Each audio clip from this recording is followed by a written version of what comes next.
Hello everyone, this is Amir from Audio Science Review. I have a review for you today. A lot of you have requested that I test these AC power regenerators, specifically the units from PS Audio, and that's what I have for you today. Is this unit back here is their, I think, highest end unit they make, I think. Maybe there's a P15, but this is a P12 power regenerator, power plant, they call it.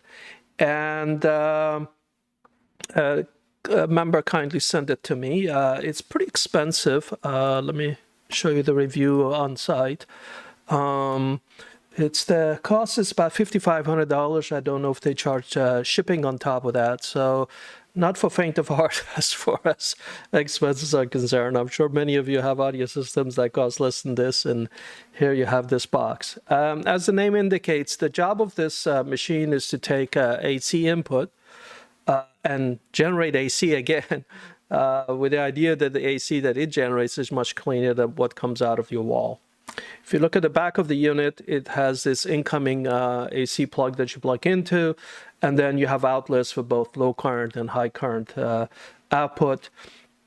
You can see this got a very nice user interface with this meter. You can see statistics with respect to the quality of the AC input and AC output, although I'll show you how, later on that the instrumentation it has is not very accurate.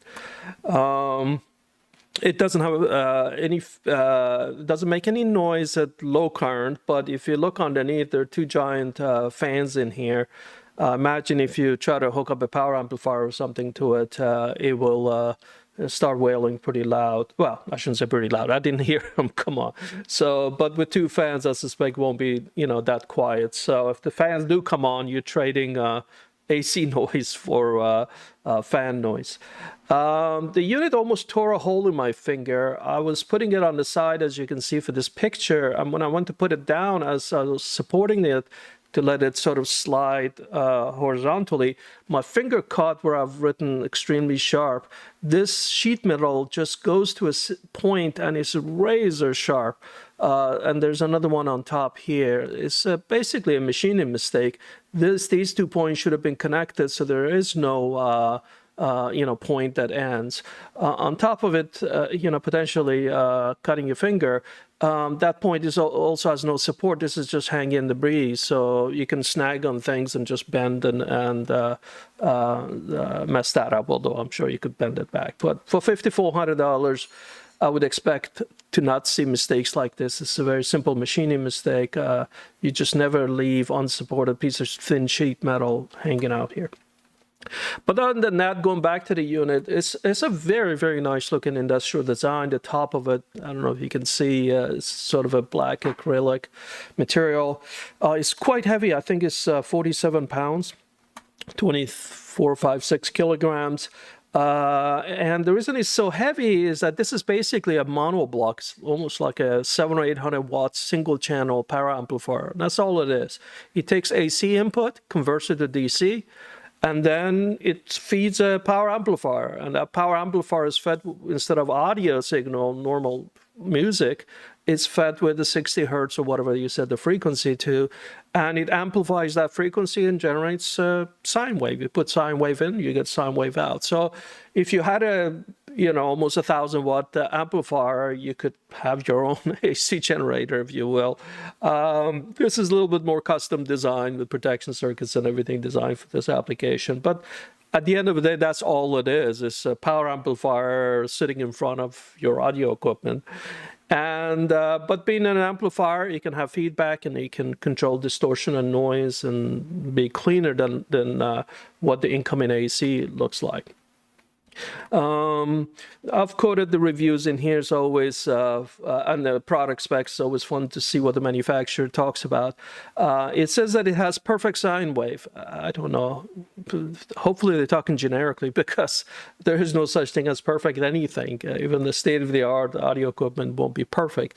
So, taken some liberty with wording in here, but I'll let him go. What I can't let go is this claim here that if you use this thing, you have better micro and macro dynamics, cleaner and lower background noise. Of course, none of this is supported in their documentation to follow. measurements to follow.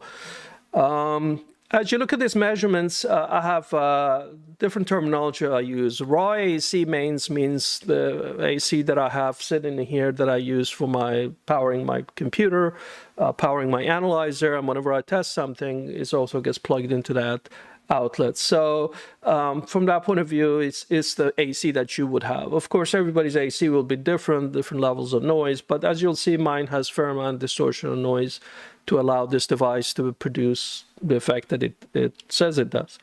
Then the next thing is that, that AC I either test directly what that looks like, or I then feed it to the PS Audio P12 and look at its output and see how the two contrast.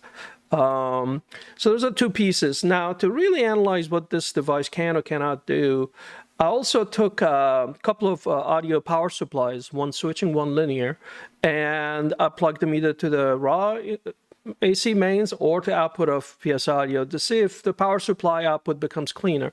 That's what everybody assumes happens when you clean up the AC, then the power that's inside your audio equipment becomes cleaner too. And we want to see if that really happens or not, or whether it's just lay intuition that's not correct. And then finally, I test all the way at the end of the pipeline, which is what we really care about. We don't listen to AC, raw AC. We don't listen to the DC power supply inside of our machines. We listen to the analog output. So the question, if I just took if I just took a piece of audio device and plugged it into my dirty AC and then plugged it into the power plant P12 from PS Audio, will its analog output improve? Because that's what we listen to. And if that doesn't improve, then it doesn't matter how good job it does elsewhere. It's just not going to be good. So let's first cover a little bit about instrumentation. How do I test something like this? I'm in 120 volt AC in the United States. That's an RMS voltage, so peaks of it is 1.44 times that, so about 160, 170 volts. And how do you analyze a 170 volt signal? My audio precision analyzer can actually go up to, I think, 150 volts. So 170 volts would damage it, and I'm in no mood to damage a $30,000 instrument.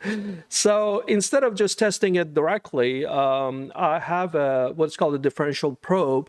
That it has a step down, 100 to 1 step down in it. So I can hook up this differential probe to an AC mains directly, and then the output of it is 100 times smaller. So when I do that, that allows me to then have, instead of 120 volts, I can have 1.2 volts, which is well within the measurement capability and what the audio precision likes to see. And the fact that it's differential means that it has two lines, and those two, if any noise is picked up by those wires, if it's the same in both of them, it ignores them. So it's very important to have noise immunity in measurements like this, because we're dealing with mains and hum and things like that. We don't want our probing and instrumentation to actually be, interfering with that. But just like any other piece of electronics, this device itself has its own noise and distortion. So let's first measure how much distortion and noise this probe does. So I'm not dealing with AC at all right now. All I've done is that I've hooked up my signal generator from my audio precision, set it to 26 volts output, which is the highest output it can generate. And then I capture the input, and just like any other device, I can measure its distortion and noise and everything else. And this is what it looks like. I have 26 volts, so it gets divided by 100, so it's 0.26 volts now. So, 100 to 1 function is happening. The distortion in this is quite low, especially for this class of probe, is 0.008% or 9% distortion. Those of you who know about SINAD, in my measurements, about 81 dB SINAD. So anything that approaches 81 dB would be no good as far as measuring with this probe, because the probe itself will have more distortion. Fortunately, that's not the case. We're dealing with pretty dirty signals when it comes to AC. So first, let's hook up this probe to my AC mains, the raw AC, as I mentioned. It shows 1.2 volts. Remember, it's 100 times lower than the reality. So in reality, it's 123 volts is my incoming AC. The distortion that I getting is almost 2% distortion, and the SINAD is 34 dB. So my probe has basically zero impact on this kind of measurement. And as you can see, the spectrum here is quite dirty. I have the main source of power, which is the 60 hertz in the United States. That is the desired signal we want. But also with it comes all this other noise and spikes. Most of them are harmonics. So this is at 120 hertz, if I'm reading that correctly. Right here, 120 hertz, this little one, then 180 hertz, and just keep multiplying by 60. And the worst offending ones are these spikes up here. Now, as far as level, you can see there's minus 40 in here. So this other spikes around minus 38 or so. And hence the reason SINAD for this, my raw AC is about 34 dB. Let me make this a little smaller so we can see the whole display at once. Yeah. So, you know, does AC mains need to be cleaner than this? Turns out no, but we have it, so let's go along. If I hook up this raw AC and hook it up to the P12, the PS Audio AC regenerator, and it reads the input 123 volts, which is fine. It says that my incoming THD, which I assume is THD plus N, but it may just be THD, is 1.7%. Remember, I measured 2%. So it's underestimated and under-measuring the THD by 0.2%. So know that this is not a lab-grade measurement device. You know, whatever the THD meter they have in there, quick and dirty. But maybe it just measures harmonics and not noise. Mine includes noise in there also. Then it also says that it's generating 0.1% output. So let's go ahead and plug in that my raw AC that I just instrumented to P12 and then see what happens. So we read 120 volts, which is nice. It's regulating the output to exactly 120 volts. Distortion is now 0.4% or 0.46% instead of 2%. So we have about 4 times less distortion coming out of P12 compared to my raw main. So it clearly is much cleaner output. And we can see that in the spectrum over here.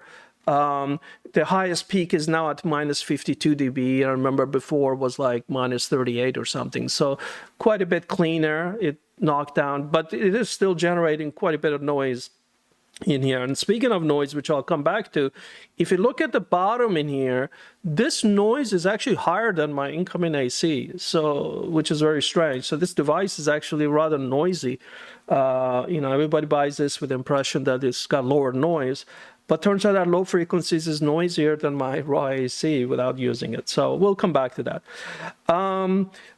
As I mentioned, that the box thinks it's outputting 0.1% THD, but we're seeing 5 times as much at 0.5%. So don't trust that measurement. That's really being optimistic and doing itself a favor. Fortunately, the spec is 0.5% and it's within spec. So no complaint other than, you know, the meters in it are not accurate and it's trying to make you feel better about the signal than it really is. You can see the signal, the frequency is pretty accurate, the 60 hertz, 5999. And all is well there. So now let's just look at the full spectrum of what we see in here, because we want to know the nature of the noise that's coming out of our AC. So in blue is my raw incoming AC. So I'm analyzing it from 20 hertz to 20 kilohertz with high resolution FFT. So it tells us all the components of raw AC. And it's basically what used to be in the dashboard, but done in a higher resolution. So this spike goes up here. Remember, this is our 60 hertz, which is our energy, and then all this other noise and unwanted signals. Then in red, I have the output of the P12. Now, in here, is if you look to the right, a little bit harder to see, but, oops, sorry. But the spikes have been lowered by P12. These red bars are, you know, lower amplitude than the blue one. But if you look at in here, actually the noise level has risen. This is my incoming AC in blue, and this is output of the P12. So it's added good few dBs of noise in here. And this is all in audio band. So contrary to what they said is a blacker background and what have you, it's actually generating more noise coming out of it than less. How does it generate noise? Again, remember, it's an amplifier. It's a power amplifier. It's a high power amplifier. And any amplifier has noise, unless you design really well. I own a P300, which is a 20-year-old version of this technology, and it didn't have this problem. It was just as clean as, I'll show you later on as my instrumentation. So this is a step backward, from that point of view. So that's a problem, but we'll get into a bigger problem. I actually have a B&K 9801 lab AC generator. This is an instrument that people who deal with AC will buy, and it's able to, you can program to generate any AC output you want, any voltage, any phase, can have 60 hertz, 52 hertz, 72 hertz. And I can even distort the signal heavily. And so if you're designing some kind of electronic equipment and you want to know how sensitive it is to vagaries of AC, you use this kind of instrument. It's a $2,600 device, and it's only 300 watts, so about a third of the power output of the PS Audio P12. So, but its job is the same. It generates AC, and I can measure its performance just as well as we measured P12. And look at the SINAD that it generates. It's 65 dB. Again, let's go back to the SINAD of the P12, and it's 46 dB.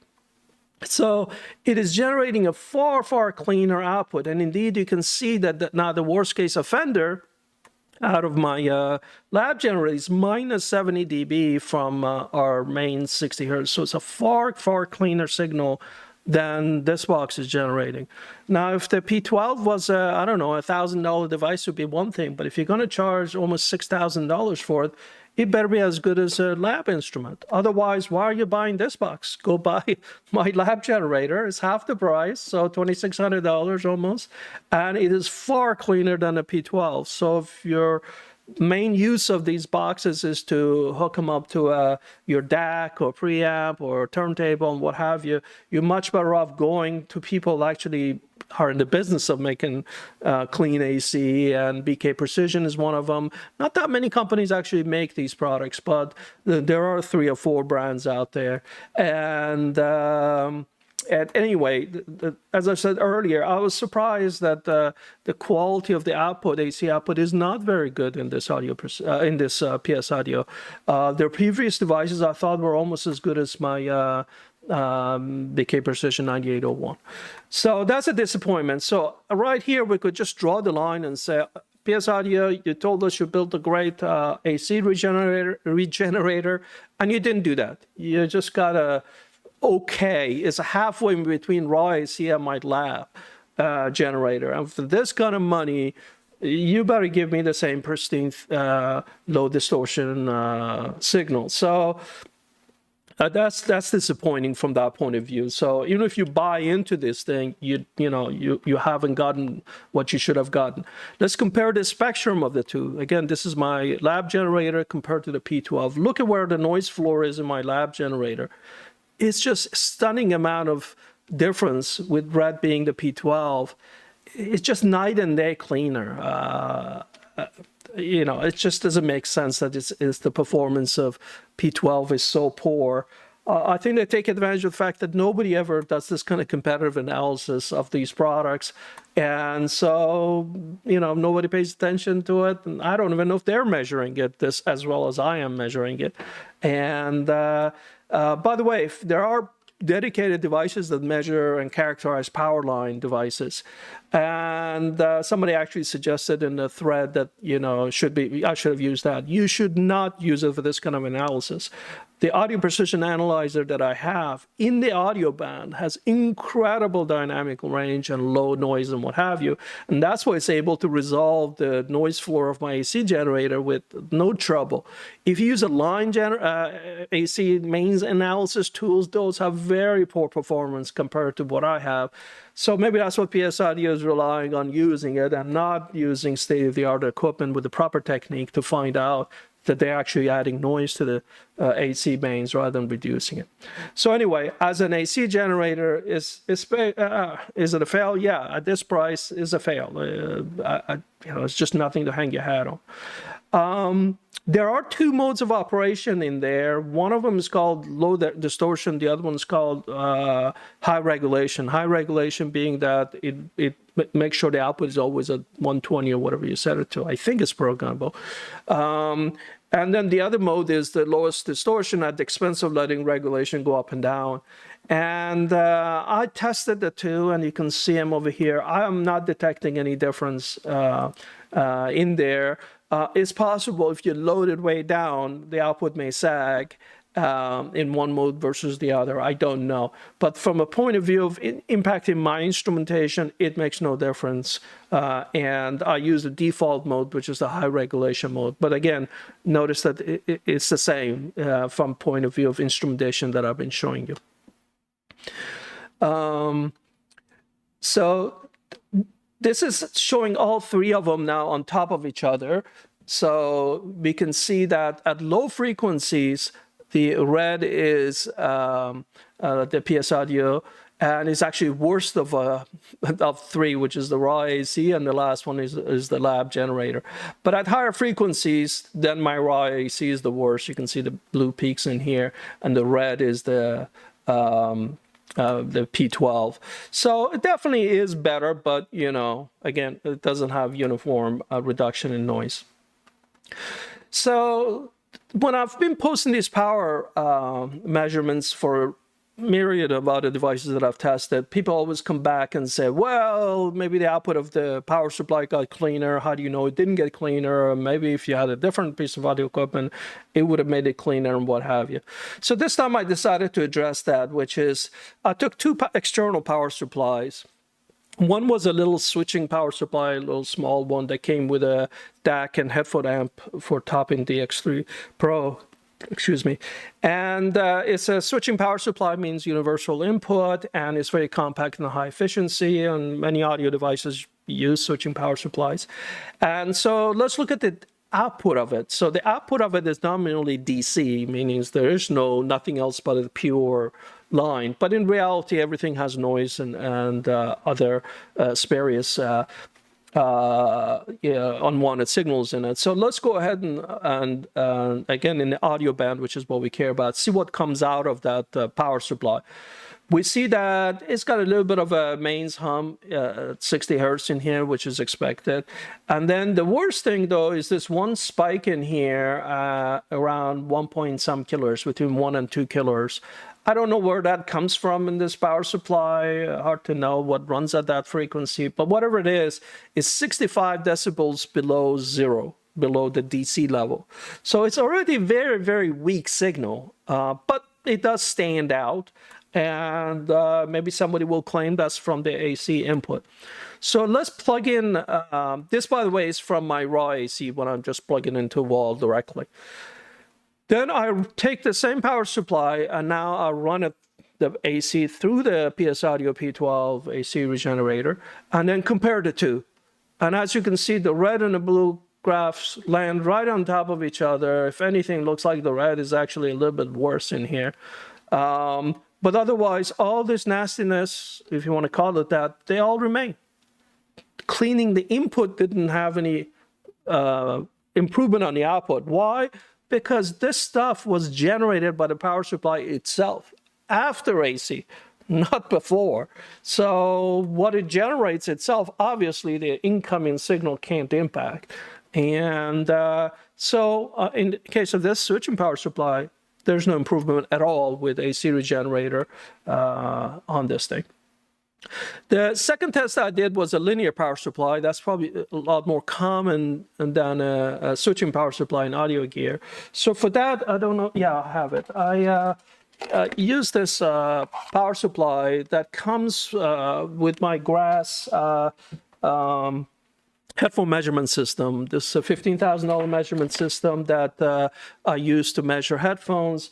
And it comes with what I assume to be a decent external block. This actually powers this preamp on this thing, that and also the power for the microphones. So I went ahead and measured that, and I'm showing you the three different measurements over here.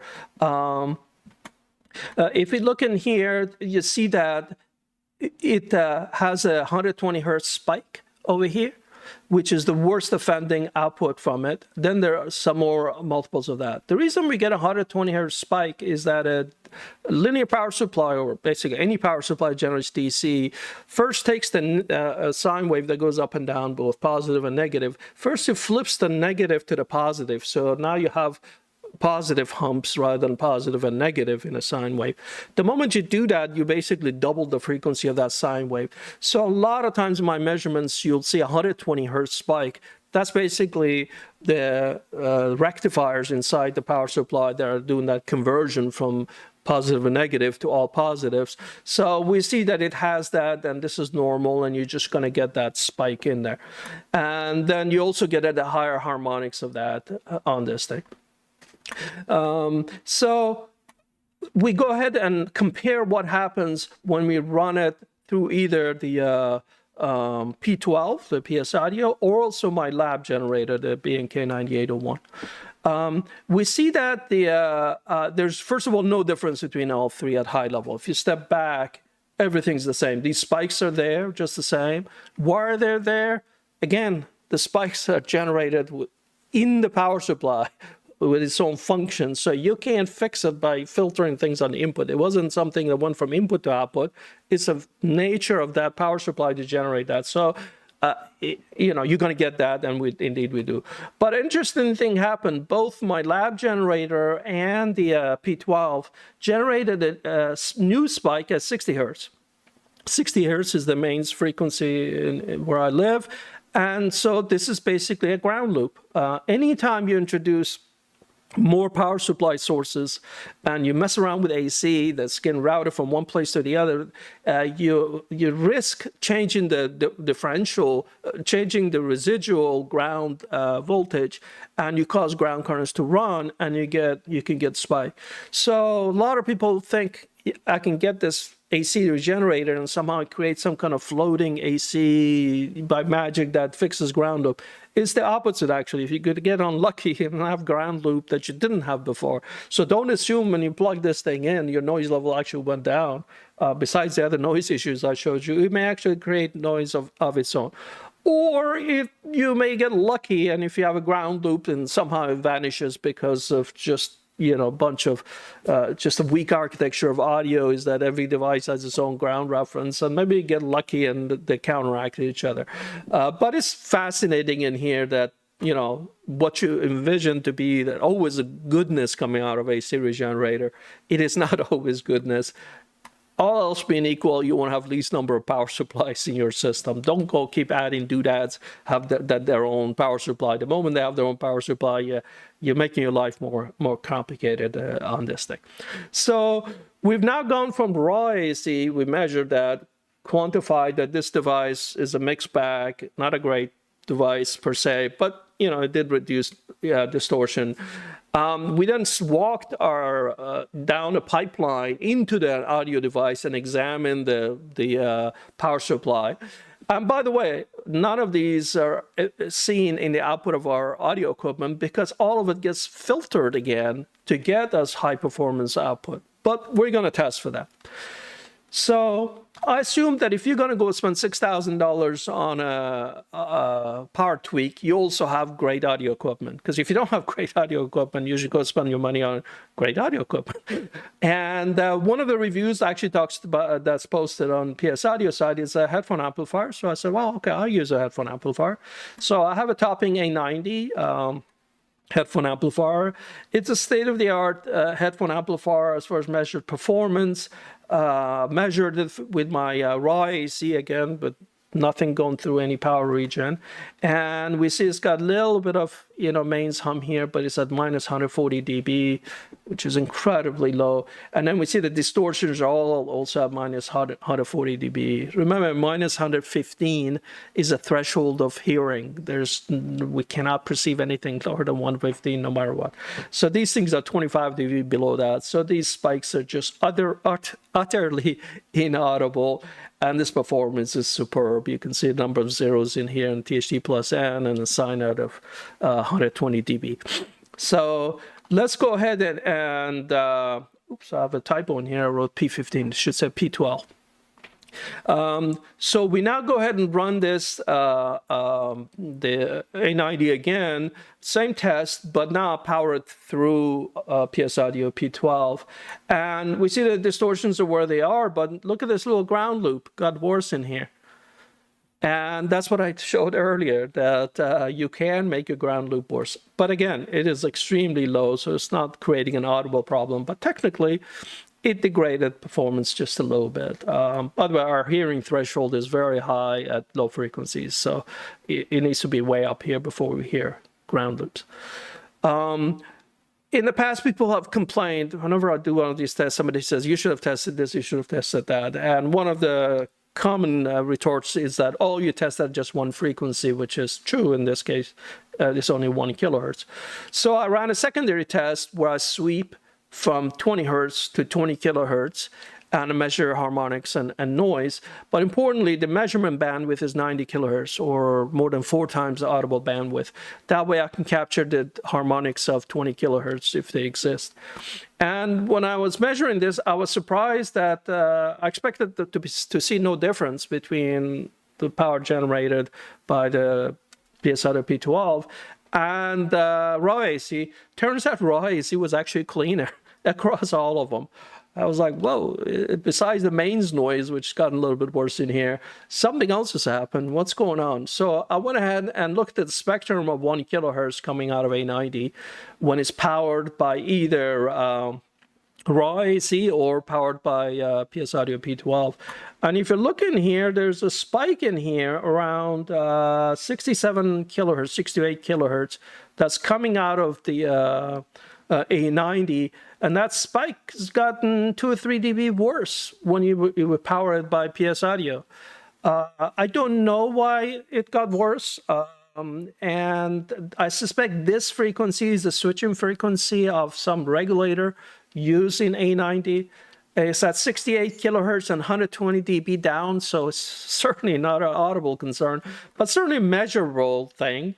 And for whatever reason, PS Audio aggravates that by just a hair. So funny, again, a counterintuitive thing. Not an actual concern, but hey, if you're going to talk about how you have lower distortion AC and we measured it, and it actually is not the case. Now, at this point, people say, well, your measurements must be wrong because I clearly hear it. Well, you're not alone. I'm sure if somebody played some music for me and then said, let me hook up this AC cleaner, its output is so much cleaner than your raw AC, play the same clip again, said, now what do you think? I think many of us will hear an improvement. Why do we hear an improvement? Because when we change something in the system, we all then try to figure out what that change is, and you change the way you listen. You literally, your brain goes from enjoyment mode to instrumentation mode, and it starts to pay attention, trying to think if the highs are any cleaner, basses are better, noise level is lower. When you peer into music that way, and you change your perception, you start to perceive music differently. When you pay attention to the decay of a note, you can hear, where it goes. Whereas normally when you were enjoying it, that pluck of guitar would have been just a ding. But when you change and you try to do A/B testing of a system, you pay attention and that ding, you follow it and ignore everything else in the music to see where that goes. And because you've changed your perception, you actually think everything sounds better. Now, the inverse of that happens is that you say, all right, now let me go back to the machine. But by now, your brain has put 2 and 2 together. Cleaner AC equals hearing more detailed, blacker background, better bass. And when you take it out and you go back to the old one, It's incredible how the brain all of a sudden tells you it's not as good. Yeah, you took out the thing that was improving things. Now I'm going to tell you that it doesn't sound as good. Now, if you'd done that test blind, where you didn't know if the instrument was the AC regenerator was in or not in, then your brain would try to go to instrument mode, but it would go to instrument mode for both the unmodified and the modified system, and it would actually read the same improvements in both or lack thereof, and it would get confused to a point where it would basically generate what we call random outcome. It would be like, half the time you thought you guessed correctly, half the time you didn't. And by the way, you need to do the test many times. Otherwise, you could just say once, oh, this one is the P12 and it sounded better. No, that could have been just a lucky guess. So if you do that test 10 times, you need to get like 9 times right which one's which, and basically you will not. So this is a fallacy that happens because we're human. I've been to audio shows and people show totally useless stuff, and my brain tells me that it sounds better because of this, the thing I told you about. So knowing this effective and doesn't guard against not hearing the improvement. The only thing it does, by the way, is not paying attention to what's changed. And I've done that at audio shows where I just close my eyes. I don't listen to the person saying, let me change things. I just listen to the music and all of a sudden everything sounds identical. But anyway, so the two are complete harmony. Measurements say this AC cleaner has absolutely no benefit, and if anything, at times it could make things worse. And people saying, but I got them, I put in my system, and it sounds so much better. I hear all these great things, and that's true. We believe you. That is exactly what's happening, but it is not reality, which means that when you get out of that mode of being an instrument, you just sit back and listen to your music system, its sound has not changed. It cannot have changed. When I'm showing you instrumentation to this level of detail that says things have not gotten better, it's basically, logic that you can't dispute. So if you want to keep swearing that you can't hear the improvement, then have somebody swap the AC on you 10 times randomly without you knowing it, and you just keep a log and see if you get 9 out of 10 times right. Nobody's ever been able to show that because it's basically impossible to do. So from my point of view, these devices do nothing. This is like, I don't know, the 10th or 15th device I've tested where there's power conditioner, power filters, balanced power, AC regenerators, lab AC regenerators. There has not been even the remotest indication that they improve the performance of audio. Some people will say, well, aren't there other devices that may improve? Sure, then there's shades of gray, right? I should be able to see some trace of it in the devices that I test. And I've tested a ton of things, tested amplifiers, DACs, preamps, you name it. I have measured power amps, everything I've measured. The output either is unchanged or slightly worse.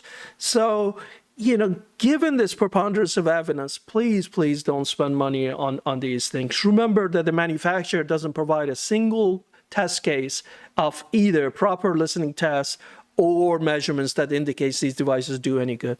They just appeal to your gut, to your lay intuition that these things do well. And by the way, it works with me too. I look at this device and I just like to plug it in and look at the meters that says output is cleaner. It makes me feel better, even though I know it absolutely does nothing useful. So that's why they sell. Some people come out and say, well, they sell a lot, that must work. And I'm like, no, they sell a lot because our lay intuition as humans is we think this stuff works and we buy it. So anyway, hopefully you enjoyed this review, and see you in a future video. Bye-bye.